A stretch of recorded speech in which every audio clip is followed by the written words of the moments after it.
Mario, Super Tier List 3D Mario, Super Mario Tier List 3D, Super 3D Mario, Super Mario 3D Tier List. These are all great games. You play any of these games, you're gonna have a good time. Also, this is my personal list, so if you disagree with my list, then you're probably a fucking idiot. Now let's rank them. Super Mario 64.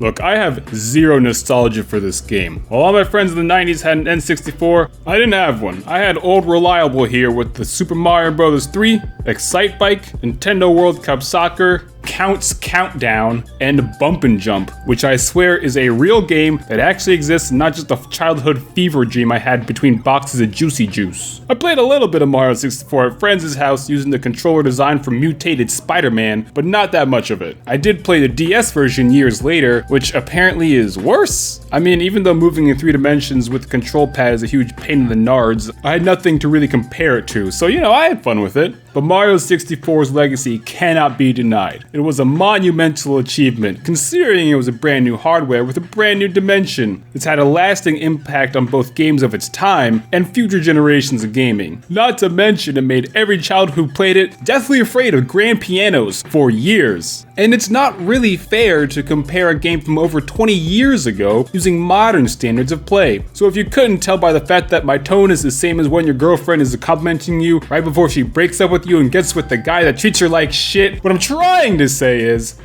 I don't really like playing this game very much.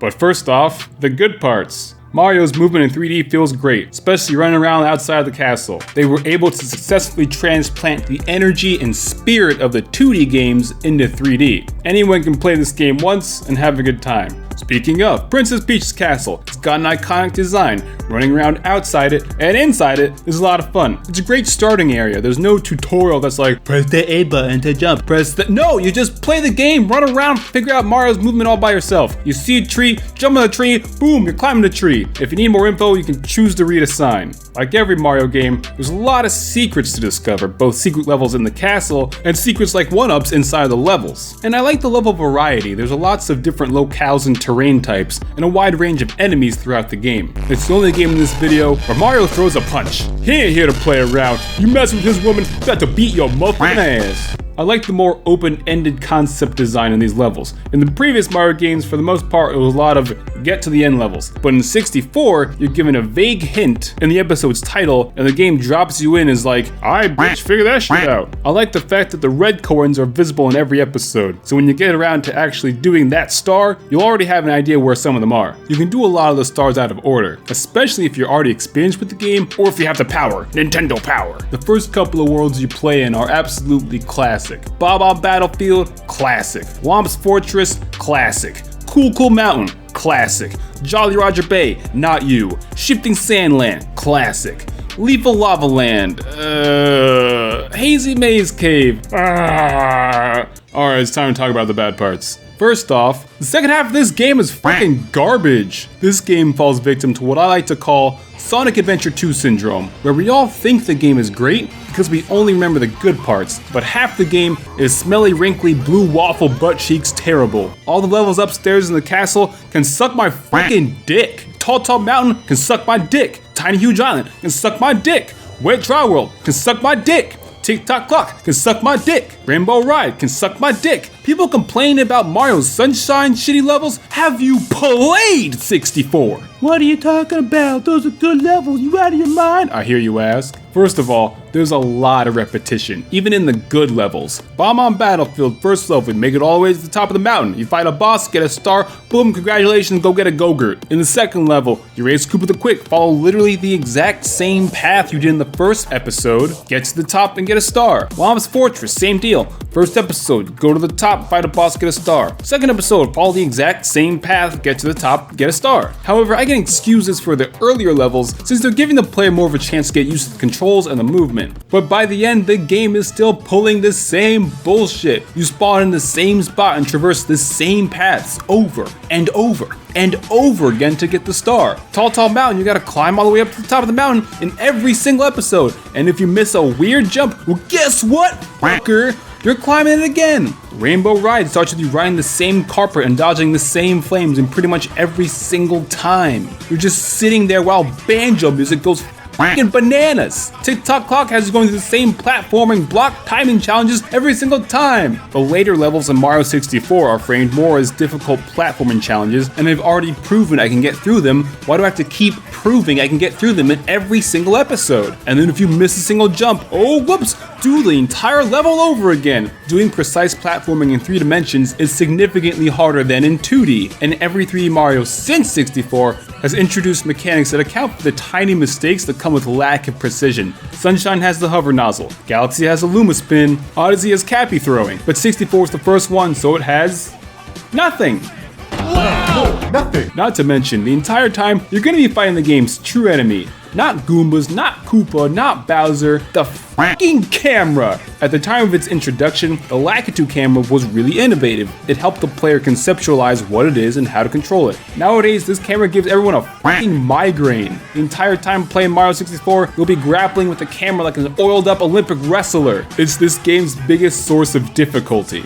Also, there are so many god dang swimming levels in Mario 64. I'm talking about Jolly Roger Bay. I'm talking about Dire Docks. I'm talking about some wet ass world. Oh my god, there are more swimming levels in this game than in the one that takes place on an island? They should have named this game Super Water 64. Super Maritime 64. Okay, I'm done. And sure, you want to demonstrate the N64's capabilities, but nobody likes the swimming levels. Not to mention, the swimming sound effect sounds like a cat who's about to throw up. To be fair, you don't need to play in every episode or even in every world for you to beat the game normally, but playing in some of the shittier levels is unavoidable. And you know what else is unavoidable? All the artificial gameplay lengtheners in this game. On top of the repetitive ass level design I mentioned earlier, between each episode you always get kicked out of the map as soon as you receive a star. What's the point of having multiple stars available in each episode if you're just gonna get booted out of the level like you just tried to touch a pole dancer at the club just to get slurped back into its juicy cove a second later and then wait for the level to reload? And look, I get it, alright? This was a lot of people's first 3D game, so you want to give people chances to practice the movement. Plus, games were more expensive compared to today's money, and games were not as readily accessible in the mid-90s as they are today. You couldn't just pull up an eShop and download a bunch of games you're never gonna play, or pull up a smartphone and download a bunch of shitty games. The internet barely existed back then. Plus, it was a pack-in launch title for the N64, so for a lot of people, this was the one game they had on their N64. And people too often measure the value of a product based on its length of time rather than its substance. So of course, as a game designer in the 90s, you want the game to take as long as possible.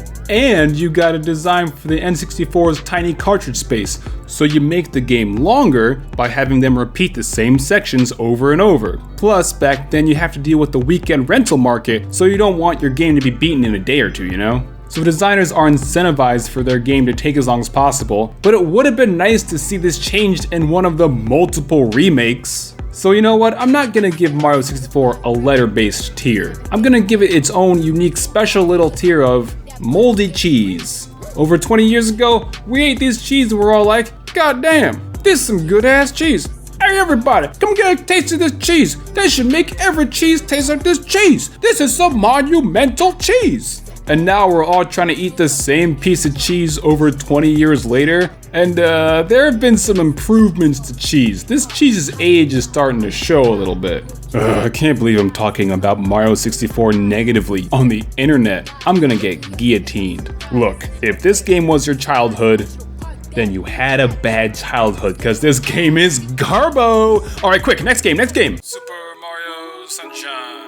So this is the game I actually have nostalgia for, since I got it bundled with a GameCube for my 10th birthday, and it was my first game with a third dimension in it. Unless you count the sprite in Bump and Jump, enlarging and shrinking to simulate jumping on another car, and I swear this game exists, guys. So what I'm saying is, I'm incredibly biased towards Super Mario Sunshine, but a lot of people love to complain about some of its more interesting design decisions. That's right people, I'm making a video where I shit on Mario 64 but defend Mario Sunshine. Mistakes have been made to bring my life to this point. First good thing about it, the aesthetic. Unlike Mario 64's levels that are floating inside of a weird void, Mario's Sunshine actually feels like you're on an island that people actually live on. Really makes you feel like you're gonna get overcharged and sunburned. You see buildings and houses, you see markets, there are NPCs who are just vibing. In every level you can see other levels off in the distance. It's crafted like one cohesive place. Plus, people like tropical beach resorts. Streaming the re-release a couple weeks ago was the only beach vacation I got in 2020. Yeah, oh boy. This is also a much more cinematic Mario game with an actual story and multiple cutscenes. Peach doesn't even get kidnapped till like a third the way through the game.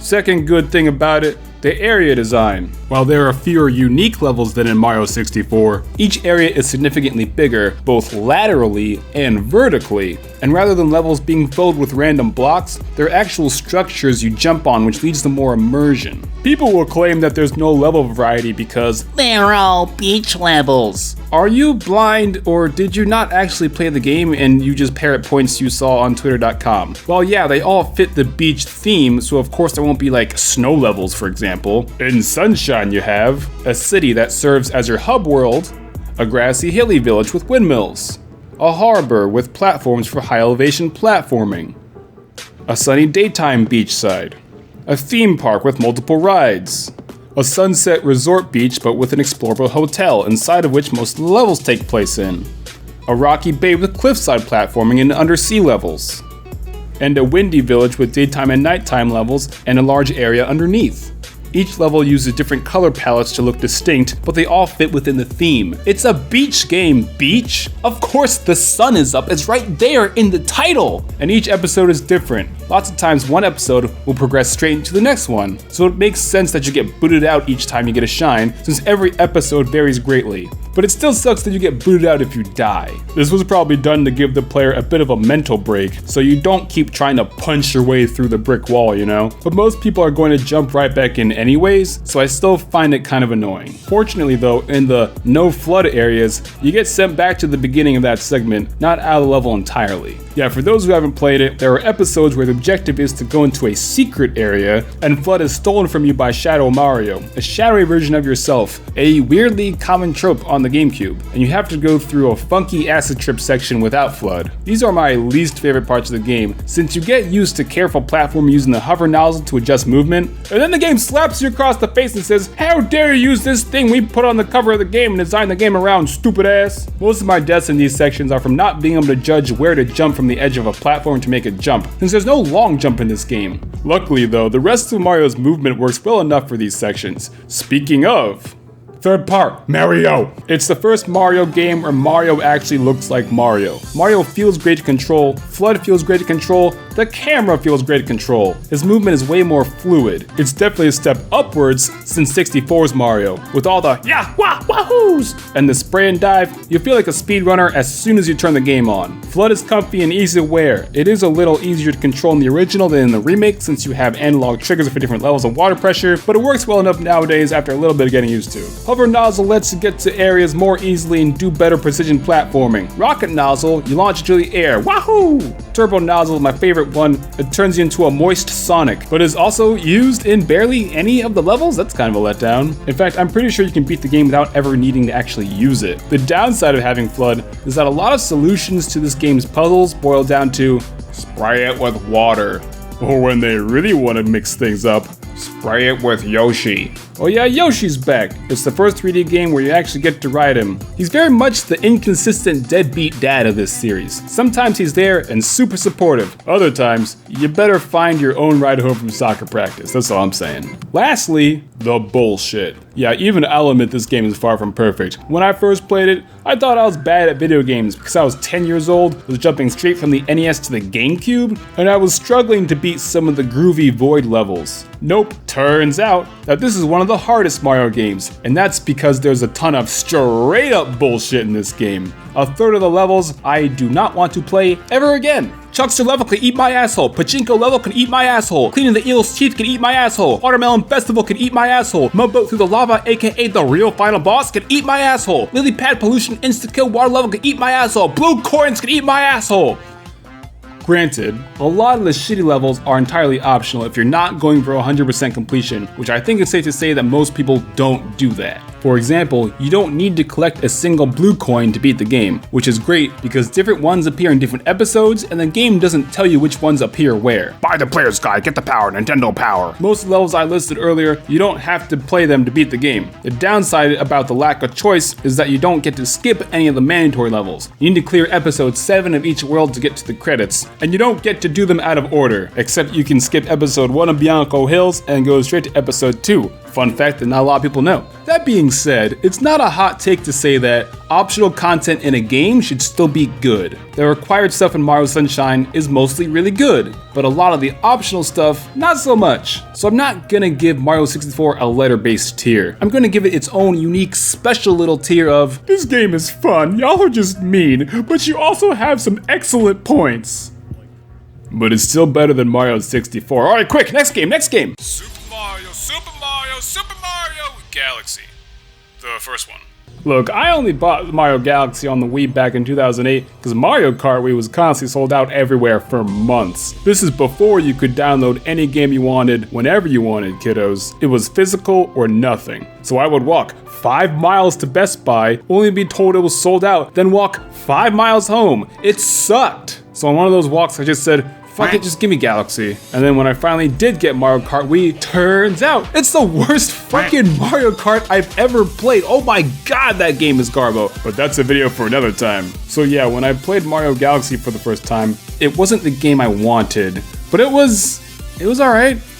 And when I played the recent re-release, it was still fine. Nothing wrong with it, but it didn't wow me either. Maybe I just don't like platformers that much anymore since I've already played so many. Oh my god, am I getting old? Does life even have meaning? What was the point of it all? I'm approaching 30 and I've accomplished nothing beyond playing video games and talking about video games. But you can help me accomplish something by hitting that subscribe button. The good parts. The presentation! The game looks great and has great lighting effects. It looks even better in HD in the re-release. The music is great too. They finally went with a full orchestra for some of the songs. Definitely a welcome addition. It gives the game a much grander feeling. Rosalina is cool, even if she just kinda stands there the whole game and spouts exposition. It's the first of these games to make swimming not completely suck balls as long as you grab the green shell. But it continues the video game trope of character can breathe in space, but not underwater?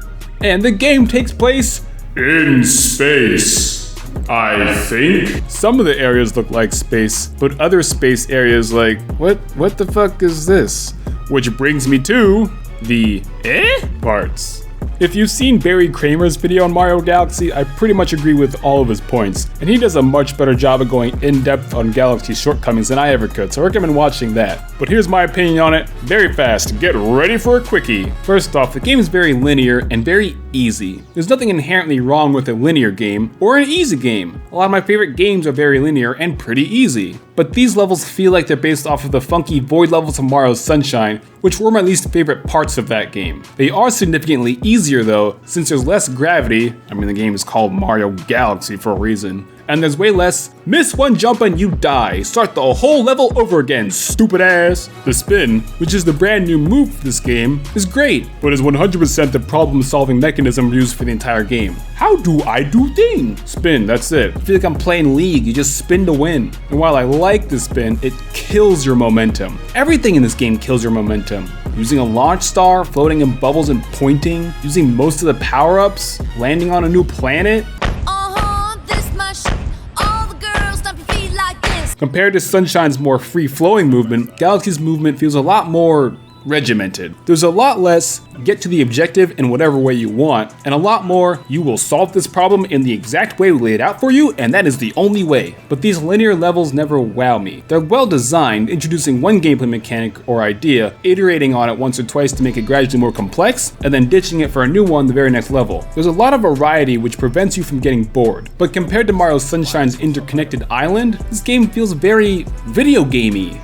It's a video game. What are you talking about? I hear you ask? Well, most of the levels are just shapes and blocks in space. What are these objects? You guys know me. I like space. It's half the fucking channel name, but I don't feel like I'm in space. The vast majority of the levels don't seem like places that could actually exist. They feel like an obstacle course that a game designer made. I mean, it makes sense. It was on the Wii. I'm sure there's a lot of casual gamers and younger gamers and new gamers' first 3D Mario game. So it makes sense to have it as linear and newcomer friendly as possible. But at the same time, if it's too handholdy, you end up with another Skyward Sword again, which is a bad thing. I don't care if it was your first Zelda game, Skyward Sword is not good. In Galaxy, you start a level. The name of the level tells you the objective, and then you see a cutscene of where the star is and the whole path you're going to have to take to get to it, and then you fly over the level so you can see everything again, and then you start. Even in the rare, less linear levels, they'll still do all that same stuff and then have multiple penguins tell you exactly what to do. This game barely lets you control the camera. It's always pointing at exactly what the game wants you to see, even at times where it would be better to control it yourself. You're gonna look at exactly what the game wants you to see and nothing else. Most of the gravity puzzles in this game boil down to, there's something on the bottom.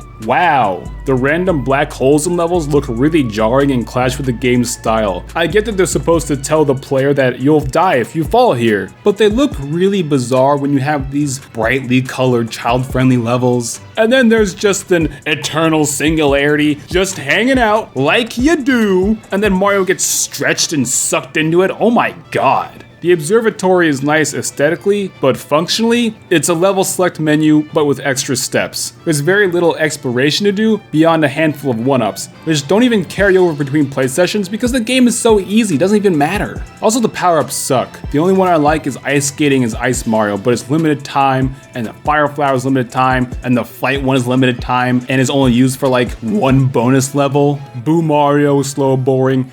B Mario is slow and boring. I hate playing as B Mario, and I don't like bees. Who likes bees? Nobody likes bees. I'm so sick and tired of all these bees. I'm done with these bees. I hate all bees. I hate bees. Bees. And the 3 Bowser boss fights are the same 3 farts each time. Same 3 fights each time. Just like in 64. He gets like 1 new move each time, that's it. And the game is basically the same ending as the movie Interstellar, oddly enough. So for Mario Galaxy's tier, I'm gonna put it in, you know what, I'm not gonna put Mario Galaxy in an alphabetical tier. Instead, it gets its own tier of one of those small baby's first roller coasters that you see at fairs. It's very linear, it's fun, and it's a good, safe introduction to roller coasters as a kid, but I don't like going back to it because of all the bees! Intermission, Super 3D Mario 3D AllStars 3D Review.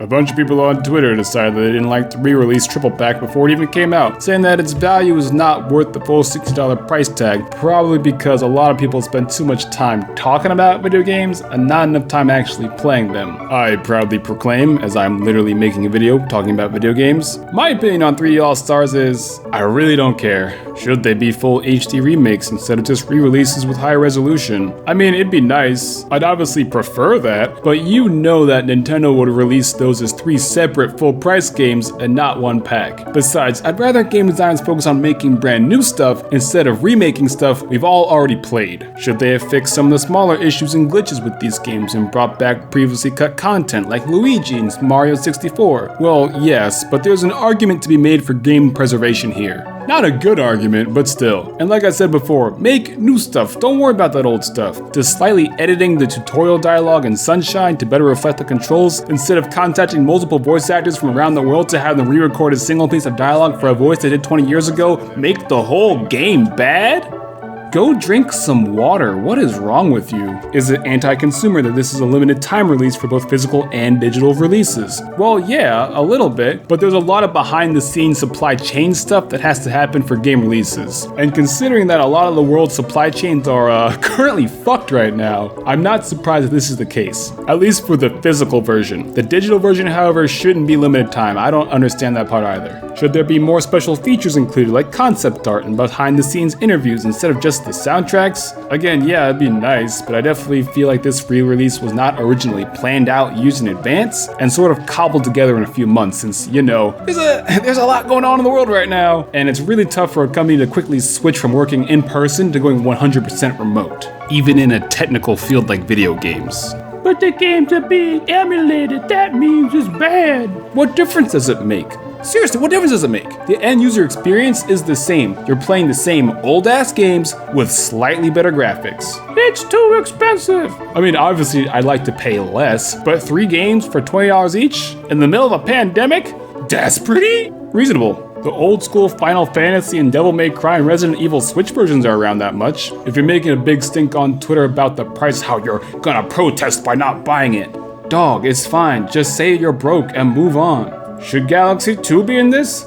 Considering it's the best one, yes, the Yoshi motion controls would have worked just fine with the Switch controllers. Speaking of, Super Mario Galaxy 2! Jesus Christ, Mario. You know a sequel is good when the first game is good, but the second game makes the first one look like a piece of garbage. Galaxy 2 dunks all over Galaxy 1. It's a much more creative and streamlined experience. You can tell the designers took what they learned from Galaxy 1, what worked and what didn't, and iterated on it to make a superior sequel. First game was all about making the technology, the sequel is all about improving their concepts. First game is what we can do, second game is what should we do. First game you make it a pasta, second game you make it a sauce. Galaxy 2 has better level design, better music, Yoshi, better hub world, Yoshi, comment medals for bonus challenges, Yoshi, better power-ups, Yoshi. There are so many improvements, and I'm not very good at talking about why a video game is good. I'm working on it though. And if you read the stories about how this game was made, it's hilarious how most of the staff working on it did not actually want to make it, and it wasn't even originally going to be a full sequel, and then almost by accident ended up being the best one. You can tell by the game's story that they 100% did not care. You know what, fuck it, Princess Peach gets kidnapped again or whatever, go find her in space, I don't care. But no one plays Mario for the story, so it's fine. A lot of people prefer the observatory from Galaxy 1 because it felt whimsical and everyone wanted to be stepped on by Rosalina, but I think the designers realized that it was sort of bland and empty. So in Galaxy 2 you got Starship Mario, which is a more condensed version and brings you to the level select screen much faster. You know, the reason you're playing the game, the levels. You don't have to awkwardly point at the screen each time to slowly use a pull star and slowly select a level. You just step on the button and boom, you're there. You also gradually collect NPCs from all the different worlds you visit, and the starship becomes more and more populated as you go. It's like you're making a zoo full of people. Wait, what the fuck? My only complaint about Galaxy 2 is that you have to beat the game once, and then the green stars show up. I wish you could just collect them during your first playthrough while you're going through getting the other stars, since most of them are already pretty well hidden. Fun story, at one point in my life, I was actually trying to 100% Galaxy 2, so I got all the stars, and all the prankster comet stars, and all the green stars, and made it to the secret final level, the perfect run of the Grandmaster Galaxy, and I beat it and had 241 stars, and there was only the Daredevil comet version left where you can't take a single hit or you have to start all over again, and it's the last star in the game, and it's really hard towards the end, and I was working on it for a while, and you know what happened? Someone broke into my house and stole my Wii and all my games. I have not tried it again since because I ain't finna get on them green stars again, I'll tell you what. But for a spot on the tier list, I'm gonna put it in, you know what? I'm not gonna give Galaxy 2 an alphabetical tier. It's gonna get its own unique tier of Empire Strikes Back. Star Wars New Hope was good. Empire Strikes Back, even better. Super Mario 3D Land. Oh boy, Super Mario 3D Land. If I had to think of something that's a video game, this would definitely qualify. I mean, it's got graphics. Check out those graphics. Those are definitely graphics. How would I describe the gameplay? Well, Super Mario 3D Land is a platform game that has been described by game designer Shigeru Miyamoto as a 3D Mario that plays as a 2D Mario 7. As such, Super Mario 3D Land combines the elements of traditional side-scrolling video game titles, such as linear-based levels, with those of modern open-world titles, such as moving Mario in 3 dimensions and performing a variety of actions 7. Okay, if you can't tell by now, I have not played this game, nor do I want to. I'm sure it's fine, but I ain't about to do precision platforming as Mario while using the 3DS Circle Pad. 3DS reserved for RPGs and Monster Hunter. And you may be asking, why didn't I just leave this game out and call this video Console 3D Mario Tier List? For a tier list ranking, you know what, I'm not gonna give it an alphabetical tier. Instead, it's gonna get its own little category of Tanuki Mario can't even fly in this game, so what's the point? What's the point of it all? Super Mario 3D World. Just like Mario 3D Land, this is like a 2D Mario game that happens to have a third dimension. And it's not just because of the linear levels. Galaxy 1 and 2 had linear levels, but they still felt like 3D games. It's because 3D World plays like New Super Mario Bros. There's nothing inherently wrong with this. It's just been done. Very, very, very, very, very much been done. But I do like how this game has multiple playable characters, all with different attributes and abilities that change up the gameplay a little bit. Just like in the Western Super Mario Bros. 2. Luigi can jump higher, Peach can float, Rosalina can do the spin from Galaxy, and Toad is fast as fuck.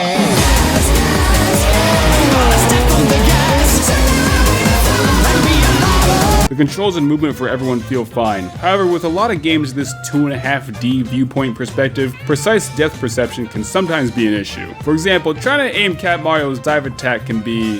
yeah, it's just not gonna happen. The Big Band soundtrack sounds great. It was a bold choice to go with the traditional folk music of your racist grandpas, but it works well here. Also, Captain Toad is playable in this game, and he has his own set of boring ass levels to break up the pacing. They should really put him in Mario Kart, from one captain to another. But as a result of the very linear, indistinct levels, is that most of the levels don't really stick with me. I remember enjoying the game, which is all you can really ask of a video game, is that you were entertained. But a lot of that fun came from playing couch co-op multiplayer with friends, and fighting over who gets the crown in each level, which I'm not able to do in the current state of the world. So here I am pulling a Masahiro Sakurai and playing on 2 controllers at once. Also, double cherries are a lot of fun and have some weird implications if you stop to think about it. 3D World features a bunch of levels built upon the foundation of Mario's 4-step level design, which is a great way to design levels, and they're fun, but not super memorable, which again is totally fine. A video game being fun is great. The game is fun.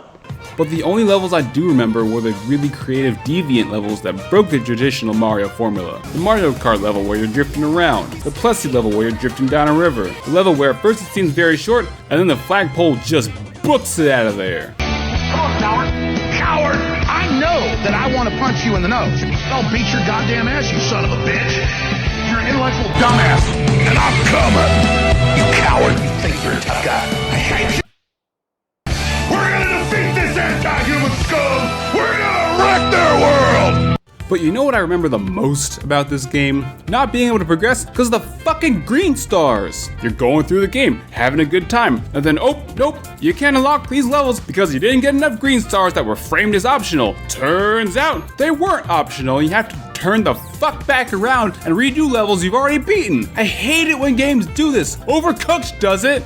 And it's bullshit there too. Replay the old levels you've already beat because while you did beat the level, you didn't beat it good enough. It's an artificial gameplay lengthener and wastes my time, and it's fucking stupid. The rest of the game is fine though. All that being said, I'm probably not going to get the re-release next year, at least not before a price drop. It only adds online multiplayer, which is a great feature that probably should have been in the original version. Oh, and it adds Bowser's Furry, which I mean, we already knew that about him. But I have no desire to replay this game, even though I did have a good time with it. For what tier it's in, I don't think I'm gonna put this one in alphabetical tier. Instead, it gets its own tier of an ex-girlfriend you just weren't that compatible with. We had some fun times together, but I don't really want to experience that again. Super Mario Odyssey? Final game on this list. Oh my god, I am so tired. And it goes back to the sandboxy playground level design of 64 and Sunshine. In fact, this game feels like the true sequel to Sunshine. Only took them 15 years after making linear Mario game after linear Mario game after linear Mario game. They just said, you know what? Fine. Have your own fun. You figure it the fuck out. Being the true successor to Sunshine, the worlds are all memorable and the movement is fantastic.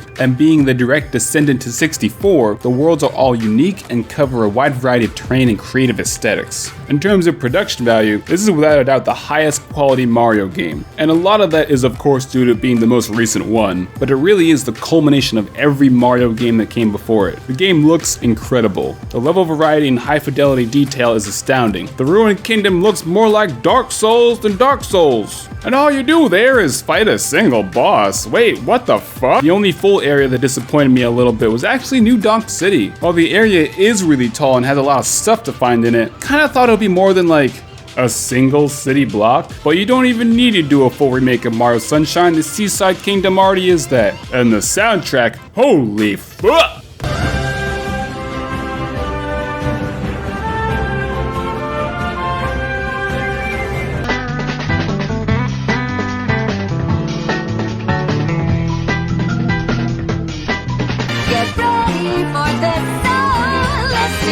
the Odyssey.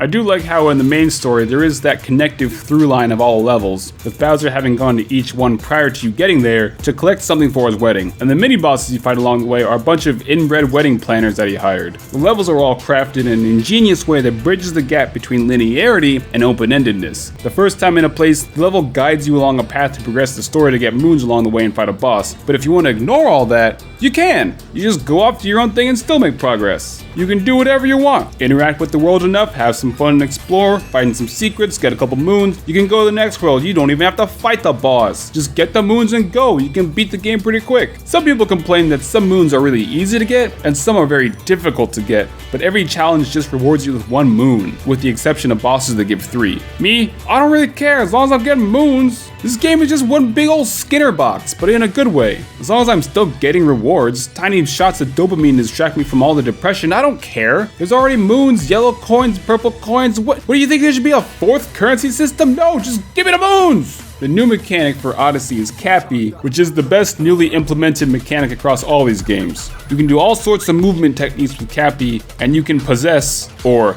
capture, I see what you did there. to take control of enemies and objects for small temporary changes in gameplay. A lot of these aren't complex enough to make a whole game or whole world around, but it's a quick little new variation in gameplay. You capture something, you do something cool with it, and then you move on, which lead to a lot of quick little moments of gameplay variation in it. So the game is constantly throwing new stuff at you, and you can't capture enemies that are already wearing a hat. It's so simple, but it makes sense. This is the only game on this list where it actually feels like every coin you get matters. In the previous games, if you die, you lose life and retry. And if you lose all your lives, you have to wait slightly longer to retry. There's no point to it. Life systems are relics from arcade days to get you to spend more quarters to continue. They don't really make sense in a game you've already paid for that you're playing at home, which is why fewer and fewer games nowadays even have them anymore. In Odyssey, if you die, instead of losing lives, you lose some coins. But you need a lot of coins to buy some of the costumes in the shop. But the costumes serve no in-game function. But people like playing dress up in video games. Literally my favorite part of this game is playing dress up. So you don't want to die since you don't want to lose coins. But it's not that big a deal if you do, since there are coins everywhere. Only thing I don't like about this game, that it's recommended to use Joy-Cons to play instead of the Pro Controller. And my hands are too big and manly to use Joy-Cons comfortably. The buttons are the size of mini M&Ms. They need to make jumbo Joy-Cons. But that doesn't even matter, you know why? Because this game has a scooter in it. For me, that alone puts it in the top 2. And given that there's no DLC expansion for it, I wouldn't be surprised if in a few years there's a Super Mario Odyssey 2. Cappy's got a gun. So for a tier, against my better judgment, I'm not gonna give Super Mario Odyssey an alphabetical tier. I know, surprise, surprise, right? Instead it gets its own special little tier of, it's the best game here, but I still like Galaxy 2 more. And that's it. If you want to know how I actually feel about these games compared to each other, here's the list, ranging from I like it to I like these ones more. This is the end of the video. Thank you all for watching. Please subscribe. I have to say this at the end of every video. I feel like such a fucking moron every time I do, but please, for the love of Boshi, subscribe. It's a simple action you can do that really does help me out a lot. Make sure you fucking vote if you're in the US and of legal age. I can't bring big audiences like AOC, but I can at least tell you in the end of the video, go vote if you can. That's it. Video's over.